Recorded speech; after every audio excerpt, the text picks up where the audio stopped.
أنا بمدينة بعلبك وبالموقع الأثري القديم اللي عمره I'm in Baalbek, at the historic site that is hundreds of years old.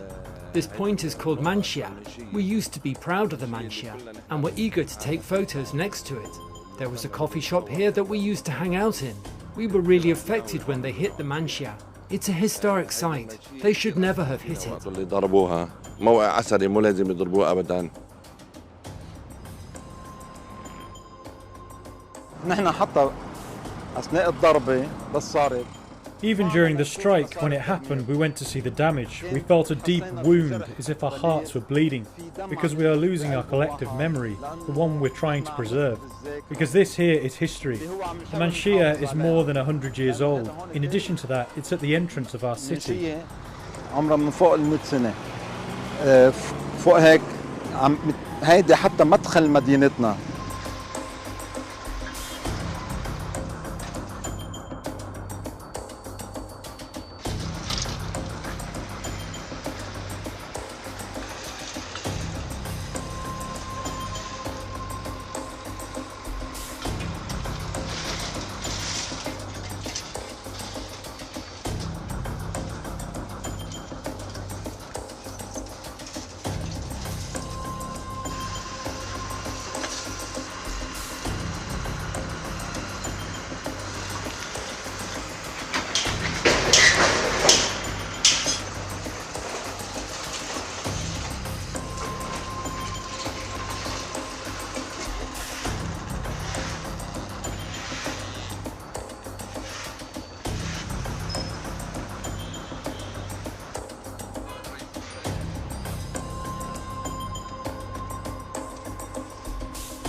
بعدنا محتفظين فيه.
بس جرافي واحد.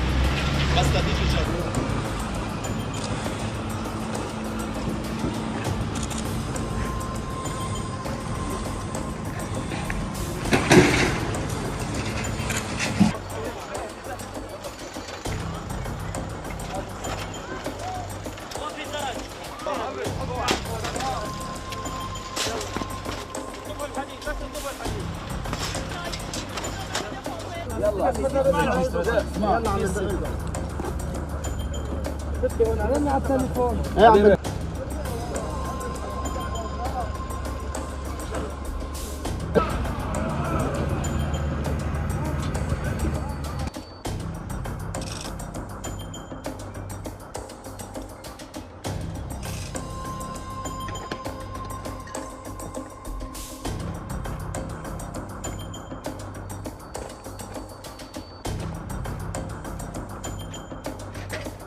Thank you.